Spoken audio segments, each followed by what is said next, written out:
Достор, мурдакы сабакта теориялык грамматиканын практикалык грамматикадан кандай айырмачылыгы бар экендиги жөнүндө сөз кылганбыз. Бүгүн билгичтиктер жөнүндө сөз кылабыз. Мен сиздерге кайсы бир теорияны же эрежелерди айтып отурбайм, аны өзүңүздөр китептен окуп аласыздар. Биз бүгүн мисалдардын үстүндө иштейбиз. Жалпы республикалык тесттин кыргыз тилинин практикалык грамматикасы бөлүмүндө кандай типтеги суроолор келет, ошолор жөнүндө сөз кылабыз. Сөздөрдү, аталыштарды туура жаза билүү. Кайсы варианттагы сүйлөмдүн асты сызылган бөлүгү туура жазылган? А варианты. 18-19 кылымда жазылган көп чыгармалар классикалык чыгармалар.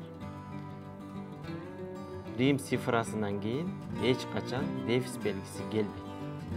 Бул туура эмес жооп. Шаардын номер 1 мектеби эң чоң мектеп. Ошол эле сыяктуу номер белгисинен кийин дагы дефис белгиси келбейт. Бул дагы туура эмес. 21 кылым технологиялык өнүгүүнүн доору. Бул варианты туура жооп. Анткени Рим цифрасынан кийин дефис белгиси коюлган эмес. Жыйналыштын бир маселеси эмгек тартиби жөнүндө. Бул жакта тескерисинче дефис белгиси коюлбай калган, ошондуктан Г варианты да туура эмес. Жыйналыштын биринчи маселеси эмгек тартиби жөнүндө болушу керек болчу. Сүйлөмдөгү сөздөрдүн маанисин, антонимдерин, синонимдерин, түз өтмө маанилерин аныктай билүү. Кайсы варианттагы сүйлөмдө асты сызылган сөз түстү билдирип турат? Демек, бул суроо амонимдерди текшерет. А варианты. Көк менен сызып учат. Бул асман деген сөз. Демек, А варианты туура эмес. Б варианты. Көктөн издегеним жерден табылды. Бул вариантта туура эмес. Анткени бул сүйлөмдө да асман жөнүндө сөз болуп жатат. В варианты. Көк бет болсо айтканынан кайтпайт. Бул жакта көк сөзү өтмө мааниде колдонулду. Ошондуктан Б варианты да туура эмес. Ал эми көк көйнөк кийип көйкөлүп тумар кирди деген сүйлөмдө көк сөзү түстү билгизет. Заттын түсүн билгизет. Ошондуктан Г варианты туура жооп. Туруктуу сөз айкаштарынын маанилерин чечмелей билүү. Кой оозунан чоо албаган адам экенсиң.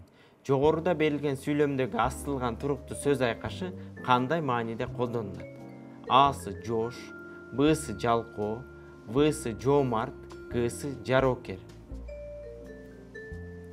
Кой оозунан чоо албаган адам деген бул жоош адамга карата айтылат.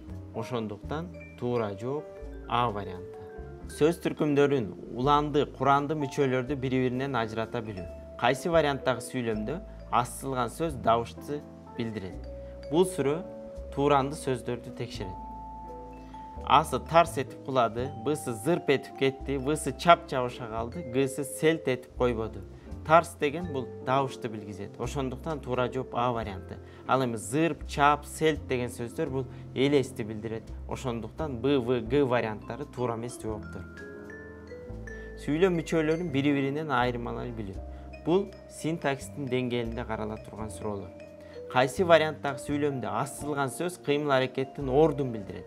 Асы окуя илгери болгон экен. Качан деген суроого жооп берет. Ошондуктан бул туура эмес жооп. Тактап айтканда бул мезгил бышыктоочу.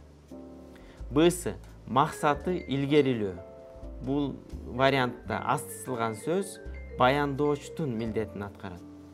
Б варианты. Биз адамдар илгери үмүт менен жашайбыз. Кандай деген суроого жооп берет? Бул аныктоочу. Г варианты. Үн катпастан илгери узай берди. Кайда деген суроого жооп берет? Бул орун бышыктоочу. Ошондуктан туура жооп Г варианты.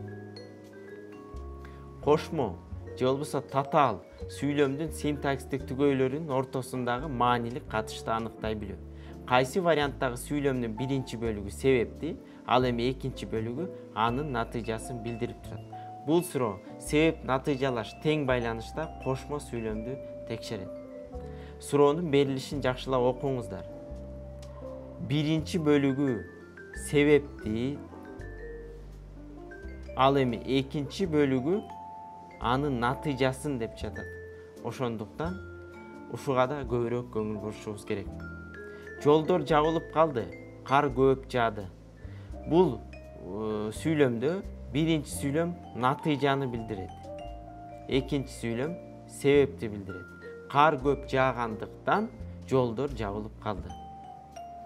Б вариантында бул энемден калган таберик. Мен муну көзүмдүн карегиндей сактайм. Бул энемден калган таберик болгондуктан мен муну көзүмдүн карегиндей сактайм. Биринчи сүйлөм себеп, экинчи сүйлөм натыйжа. Ошондуктан туура жооп Б варианты. Иниңе катуу сөз айтпа, анткени ал таарынчак. Бул сүйлөмдө да А вариантындагыдай биринчи сүйлөм натыйжаны билдирет, экинчи сүйлөм анын себебин билдирет. Г варианты. Ат тойгон жерине качат, азамат туулган жерине шашат. Бул тең байланыштагы кошмо сүйлөм салыштыруу иретинде айтылды. Ошондуктан Г варианты дагы туура эмес. Сүйлөмдөрдө тыныш белгилерин туура кое билүү.